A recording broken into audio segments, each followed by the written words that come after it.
is going to be really informative, or informal, just because we've got the camera set up over the shoulder here, and it's kind of hard for me to run the camera and shoot the bow at the same time. So we're going to do our best here to try to show you guys as much information as we possibly can. But I'm shooting the gold tip triple X's. I've got a 150 grain point in the front, and I'm shooting the bigger Max Hunter vanes.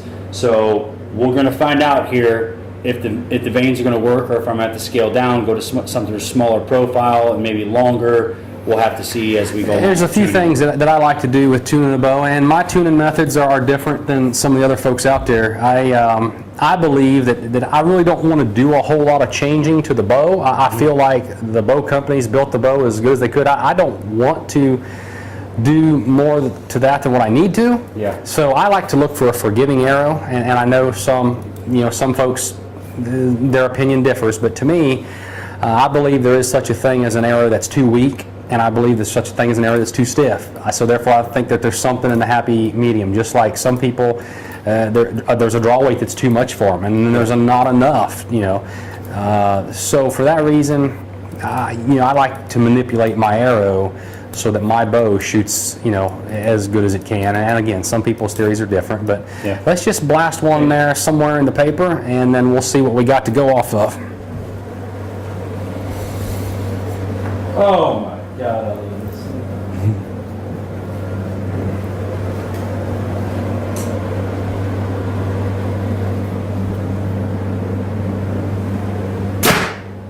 Okay, let's see what we got. As I come up on the paper, you got the tear that so many target shooters would like to have.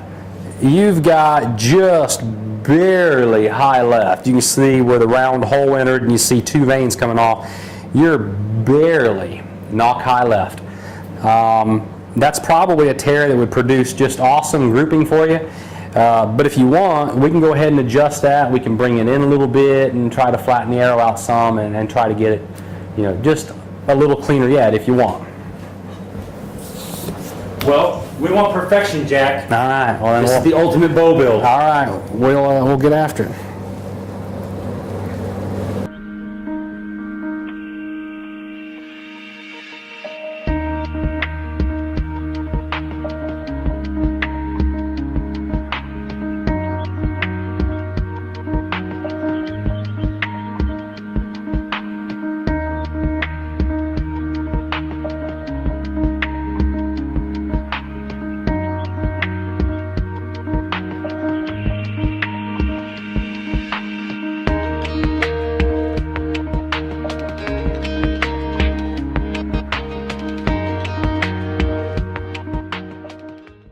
And see if it gets. Now, what did you a little do to it so the people back home know? Okay, so you were shooting just barely knock high. I mean, barely. So I raised the rest up the tiniest bit, and I brought the arrow rest towards the bow just slightly. Now, I know that seems backwards because everybody is seeing the fletchings come out to the left.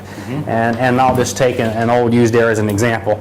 This arrow is going through the paper, one would think like this, so their natural tendency would be to push the arrow away from the bow. It's actually not correct. You're seeing paradox and you're seeing bend. If the arrow is coming out knock high left, you actually want to take the arrow rest towards the bow to straighten it up. I know that seems strange, but that's right. So I raised it just a little bit, and I brought it towards the bow just a little bit. I absolutely love the feel of these cans.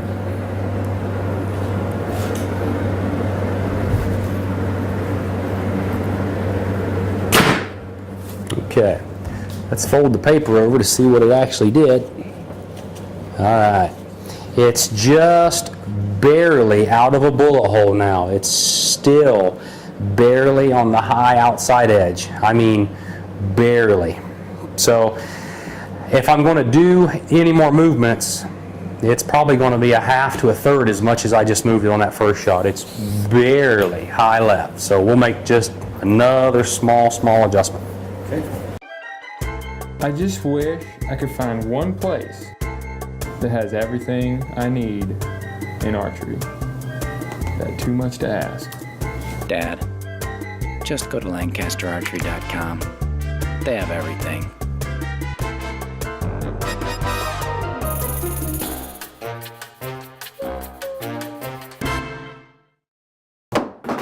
Brandon! I am just a baby. Just a baby. So, slightly left here, I can slightly tighten the left yoke. If that makes sense. So, I'm going to take out half one over here, out. And to keep our timing the same, I'm going to put half one in this side. So I put a slight bit of pressure on that side. So, we'll get into that with them later. Okay. Alright. Okay. Let's try this again.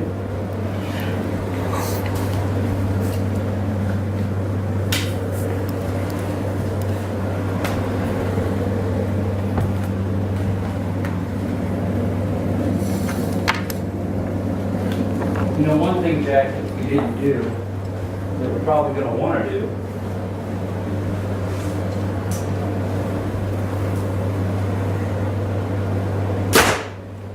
and that is lower the poundage.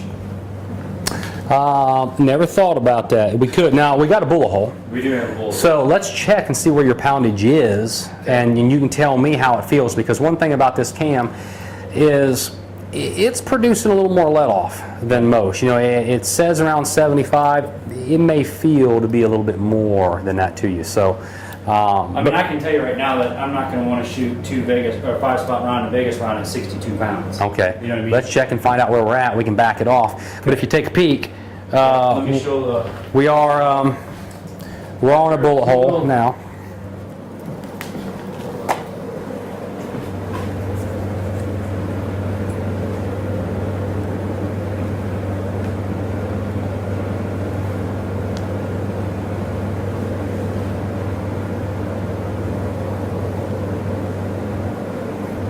I have been engineered to be launched from today's high-performance shooting equipment. I must withstand and deliver over 80 foot-pounds of energy, shot after shot after shot, powering through hide, flesh, and even bone. From the tournament trail to the trail head, when I return to my quiver, I'm still straight. I am Gold Tip, the toughest arrow you will ever shoot. I think 55.85. All right, good enough. Okay. Try it again. All right, so we just made sure that the hole or that the weight was where I'm used to it being at, which is around the 53 to 55. This is the 55.8, I think we just said. Yep. So.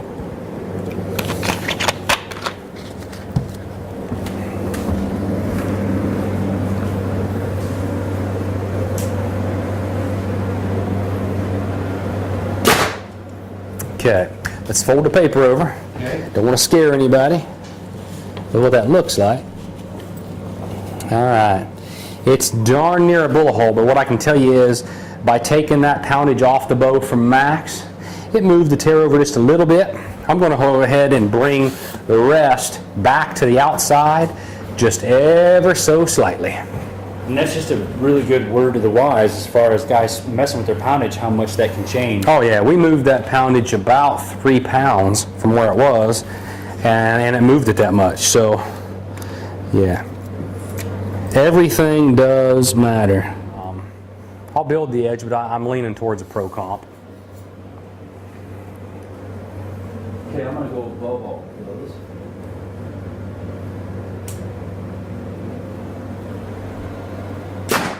Bullet hole. Bullet hole. All right, that's what we were looking for. Grab the camera here. Right there, we're recording right now. Okay, that's about how tight you were. Yep. Okay, it looks good. All right, man. Well, that is it's kind of a wrap for this thing. You know, I really hope that everybody back home enjoyed this and got some information out of it. I can tell you that just listening through the headphones as Jack kind of goes over the process of what he would do, I already went through information overload myself, and I actually was trying to tweet stuff out as we were doing this. So you guys that were following us on Twitter, you kind of saw some pictures that I would snap and send out as we did it. But we got the bow tuned. We've got, you know, the platinums on there, and it's, you know, you made a comment off camera of just number one, how much you're hoping that I wanted to sell this to you, but number two, of how easy it tuned out of the box. And that's not a shameless plug for Hoyt. No, there was no movie magic there. We've got 1, 2, 3, 4, 5 holes in the paper. Five holes in the paper. And it's because he was picky. I'd have probably went in and started shooting it when it was just a little bit, just a fuzz high left. But you got a great bow, you got great toys on it, and that's what everybody tries to do. They're going to try to get the best that they can afford, whatever company it is, whatever name brand it is, and wherever they want to align themselves. And you picked out what you thought was the best for your game, and all of it can serve dual purpose. So when you get done playing the spot season in the indoor game and it warms up in Ohio sometime like in June or July, you can get out and start playing some of the 3D stuff. But I'm excited to have this. I'm excited to shoot it. Obviously it's in dots, but I cannot wait for Florida. I cannot wait for Gainesville. I cannot wait for that first ASA, for the first team event. We get to go out there and hang out with everybody and stuff like that. But so basically, it's up to you now to go out there, sight it in, get the the feel for yourself down just right, and make those little small minor tweaks, and do some testing, do some playing, whether it be with a couple other shaft sizes, diameters, fletch combos, or whatever. But man, I think you're ready to roll. And if you don't mind, I'd love to thank the folks for I did an interview with you there a while back, and a lot of folks made lots of comments, through Bow Junkie and through Archery Talk and whatnot. And I do appreciate all the feelings everybody had on it. And I know archers are passionate, and we've all got opinions, and I do thank everybody for what they had to say, and I'm really super excited for this year. And again, thanks for stopping by, visiting my man cave on my day off here. Excuse the mess. A mess of nothing but checks on the ceilings and racks on the wall, so the mess doesn't suck. But no, we thank you. This is what Bow Junkie was kind of founded on, is being able to dive into the lives of the pros and get the fans that are at home that may never get a chance to shake your hand. Give them a chance to come in, whether it's in Chance's barn and the way he shoots, or whether it's hanging out with Levi